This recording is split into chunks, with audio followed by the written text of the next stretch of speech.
Hey everybody, Kneecap here. This is my Holy Pally healing guide for Mythic Nythendra. Finally got into Mythics and was able to kill something, so this is kind of the guide for that. Just for starters, the fight is basically the same as Heroic. The only difference is that you're going to still get the stacks of Corruption or Rot or whatever you want to call it from Rot and getting hit by players with Rot, from Breath. Basically any of the poisonous attacks are going to give you a stack of this debuff.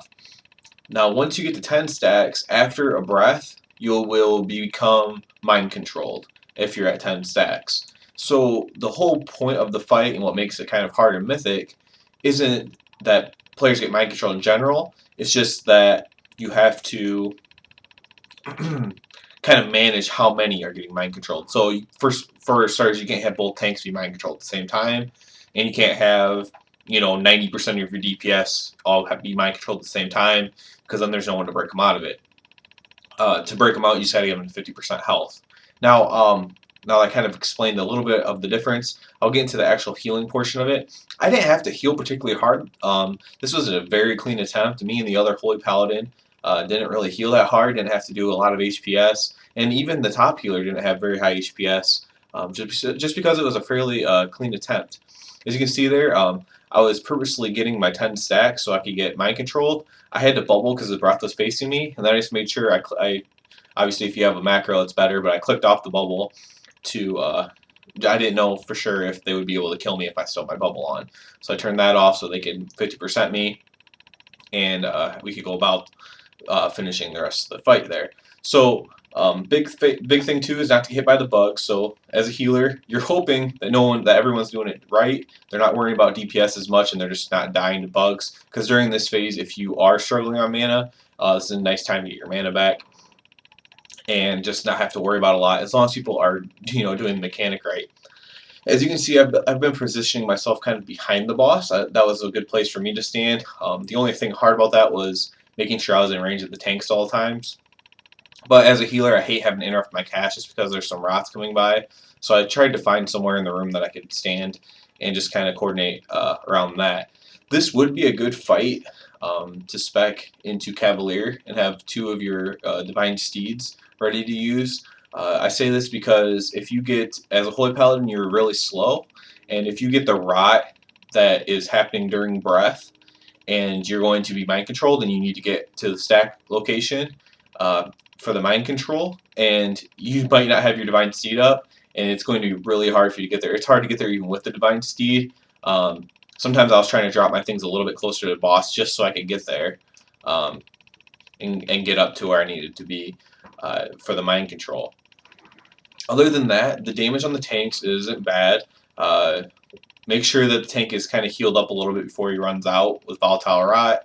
The other tank, again, isn't going to get hit too hard. So the tank healing isn't bad, and that's why it's particularly easy for a Holy Paladin. You're mostly going to be having to spot heal. In this particular fight, I didn't really take advantage of it. This might be a good time, especially if you have your artifact traits into your Seal or the Martyr, Light of the Martyr ability. This might be a good fight for that because it's just a lot of burst healing. So like the person taking rot damage is going to be taking damage. Someone might be standing in a breath. You might want to have to hard heal them. So it's just going to be kind of like a little burst heals as a Holy Pally. If you have like a Resto Druid, Elisham, an AoE Monk, those are going to be a little bit better and kind of going to take over all the raid healing, the general raid healing just from the rot stacks. So you're not going to get a ton of healing compared to them.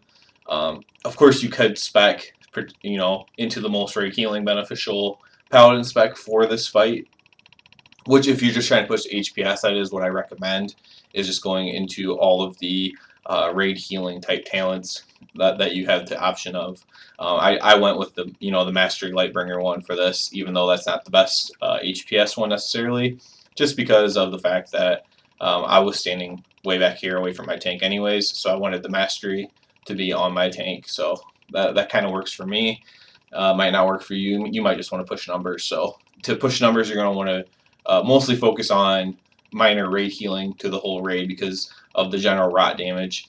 The only good big healing you're going to do is your Light of Dawn. After Volatile Rot goes off, you can position yourself to Light of Dawn the melee and that'll be a little bit of raid healing for you there.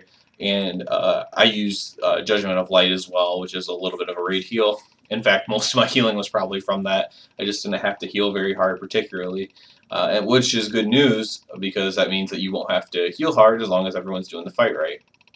This right here was the most hectic point. We had a lot of shit go down right there. Went ahead and popped cooldown, and really thought this might end up being a wipe. We were able to keep everyone up barely. I was I was running to the back of the room getting repositioned, and everyone was still in the front of the room, so everyone was out of my range, and I really thought it was going to be bad news there. So that was the one hiccup in this fight, but we were able to keep most of the people alive. Those should have been, I believe, the only deaths, and then we had a couple people pop back up, and we were able to finish it. I'm trying to think of any more important things. Obviously, what I did was I just saved my cooldowns for moments like that. So earlier on, I might have been able to try to push something and like try to push out a little bit more HPS by popping a cooldown here or there. Like perhaps like after mind control to pop a cooldown, just try to squeeze out a little bit more HPS. But me personally, I like to, if I don't need to use my cooldowns, I don't. So that was a good instance where I saved them, and that probably helped. Obviously, all the healers did a great job, but that probably helped save the fight right there a little bit. Obviously, I'm not trying to take all the credit, but just the other healers might have did the same exact thing, and that can be important. And just like that, Nythendra is going to go down and actually get a chest piece that looked like a pretty good tank chest piece, but nothing to use for holy. And I did get a 880 holy artifact relic as well, so that was cool. If you have any questions, you can go ahead and comment them. I'll try to explain anything in more detail to you the best that I can.